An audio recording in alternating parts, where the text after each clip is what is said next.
Ladies and gentlemen, CM Punk did what he always does. He ran his mouth in the Ariel Helvani show, the MMA Hour, and I think it was longer than an hour, but the fact is, he said a lot of things, and a lot of things that we still talk about even right now. And not only we talked about it, but the Rated R superstar himself, Adam Copeland, not Edge. Don't flame us in the comments. He talked about it in AEW too. He said a whole bunch of things about Mr. Punk right here, as you can see, running his mouth. Punk said a lot. Now, I want to throw it to you, Kenny, immediately. What did you think about everything that Edge has said, or Adam Copeland has said? Do you agree with him? Do you disagree? Do you think this puts AEW in a better light, or should they, pursue a different strategy? Well, AEW, it is where the best wrestle. So, yeah, I definitely agree with that part of it, at least. But he had to do what he had to do. CM Punk came out there that same day putting this slanderous stuff on AEW, saying they're not a real business and just all kind of nonsense. I really thought he wasn't allowed to talk about it. But as he said, I am allowed to talk about it. I just don't want to. So, you know what? AEW fired back. And do I agree with them firing back? I would say absolutely so, because he didn't paint them in a good light, and it didn't make the company look good. So just sweeping that under a rug is something you don't want to do. And it looks like the wrestlers in AEW are kind of coming together to fight back over what he said. So I'm not mad at it at all. Yeah, I can see that happening. Honestly, when I was watching that Dynamite, I did feel a bit more of a camaraderie, even more so than for a very long time. I think AEW did have a lot of problems backstage, a lot of people with ice in between them. This, for better or worse, seems to have brought them together. How long will that last? We'll see. How much of an effect will it have? We'll see. Honestly, in my opinion, though, this has been a big problem with AEW for a long time. Even people we love today, like Cody Rhodes, had the same problem of breaking the throne, mentioning WWE every single not pay-per-view, but promo. It felt like it. Obviously, they didn't do it every single time. But, a lot of people criticized them, and myself included. It's like, yeah, we know the WWE exists, but forget about them. You make a quality show. You make the best show you can, and people will be automatically talking about you. You don't have to get people talking. You don't have to talk about the competition, because whenever you do that, you make yourself look second rate. It's not just in the wrestling world, but in any other business or any other big project you undertake. You're supposed to just do your thing and let your work speak, the quality speak for itself. And for that, I did enjoy the fact that Edge, he works there, so obviously he's not going to crap on the same place that he's earning money from, right? That's the right thing to do. I think I enjoyed the fact that Edge, came to the defense and probably lifted a whole lot of the wrestlers' spirits backstage. So, this wasn't an empty gesture, for sure.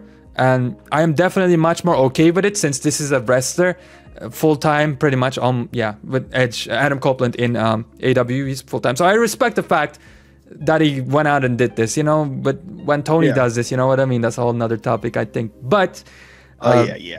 I agree with you, though. Tony Khan definitely did not need to do this. That would have been the wrong way to go about it. But I think they got the right person to come out there and represent the company, pretty much give that rah-rah speech to get everybody going. Because right now, there's obviously a problem in AEW. If you look at just him cutting the promo, you got people sitting down on the floor and in the first risers, but the top of the arena is completely blank, empty, tarped out. So right now, they're having a problem with attendance. Edge mentioned some big names they recently signed, him, Mercedes Moné, Will Ospreay, Okada. They're getting a lot of these big names.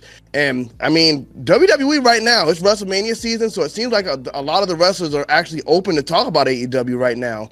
Cody Rhodes kind of stuck up for them, you know what, I was there, I don't really got nothing bad to say. But just today, as we're recording this video, I saw something about Triple H saying that, you know what, those wrestlers that they're getting over there, we don't want them because they only want to work one day a week. So I guess during these negotiations, they're coming over there and putting that on the table, saying, well, in AEW, I only have to do one day a week and then I can fly back home. And WWE is just not having that. But I think at the end of the day, Tony Khan is giving them a bigger pocketbook. He's opening up the wallet more, and that's why they're deciding to go in AEW. I don't think scheduling has a huge thing to do with that. But right now, AEW's pulling in these wrestlers, but they got to pull more fans in these arenas. And that's one of the big things CM Punk has to stand on, because when he's coming out shooting this nonsense, you can just look at the shows and see nobody's there. And it kind of makes his points valid. Even though we haven't really heard like the Young Bucks or Kenny Omega's point of view. CM Punk sat down and did the interview. So really his story has to be the truth. And everybody's going to take that as the truth unless the Young Bucks come out and, you know, speak against whatever happened in all of these situations with him. But shout out to Jungle Boy. My boy's getting some good shine in all of this. Well, I mean, with CM Punk involved in anything, it's hard to take his word too much without a grain of salt, because he does obviously like talk about everything from his point of view, and his point of view is usually very spicy. So you gotta turn down the spice levels and kind of interpret what he's saying. But to be honest with you, when Triple H said, as you mentioned, Kenny, just today, I think in an interview, saying like, if you're gonna come here and work once a week, we don't want you here. I kind of understand that. Like, yeah, you do need passion more than anything in any business. And when it comes to professional wrestling, maybe you need that tenfold. Honestly, not really. Any sport, like passion is what makes the difference. You know, if you're good, but if you have a lot of passion, that will make you great. That will make you a Michael B. Jordan, or the John Cena's of professional wrestling. So I think he's right on that, man. And like, and he corrected himself, saying, by the way, like, oh, if you're a new wrestler, or if you're like at a certain point of your career, you know what I mean? So obviously he didn't say this to Adam Copeland. If he works once a week, he's Adam freaking Copeland. Sting, before he retired, like, work once a year, no problem. You've already paid your dues and did way more than that. Gave back to the wrestling business tenfold. But yeah, I do see a big point, and I agree with CM Punk when it comes to when he says like, this is not a business that wants to earn money. I mean, it was obvious. It was honestly what we thought, and it's not hard to see, of course, because Mr. Tony Khan is a billionaire, and so he wipes, his nose with like millions of dollars. You know what I mean? By mistake, because like when he lifts his arm, there's just a whole bunch of money going everywhere, and he can't help it. You know what I mean? So I don't know, but I am starting to get a little bit more fed up, in the sense that normally in this whole situation I was a little neutral about it, because like, Tony Khan, I guess he's antisocial, so he doesn't know how to act with people, act in front of the camera, but I guess he has a good heart. But him firing 10 people right after CM Punk said this, I'm sure Edge is the one who said like, you know what, I'm gonna get out there and speak and stand up for the company. I don't think Tony Khan told him to, especially when we listen to what CM Punk is saying, like he was always like, what am I supposed to do? So I think Edge or Adam Copeland took the initiative to do this.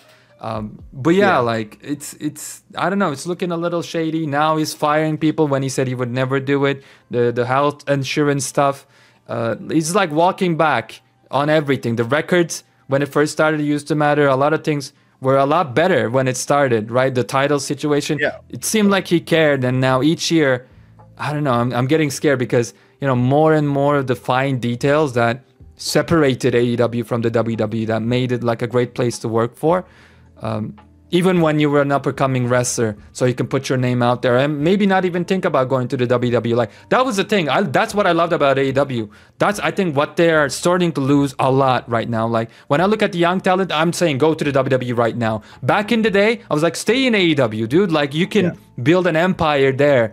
But yeah, that's being lost. I don't know if you agree with that, Kenny. That's what I'm going to ask you. And again, I'm just going to harken back to the fact that they fired 10 people in a row. Now, not huge wrestlers, and wrestlers that probably should have been let go, according to their performance. But still, 10 people after CM Punk said all these things. What do you think? Like, does this leave a good taste in your mouth?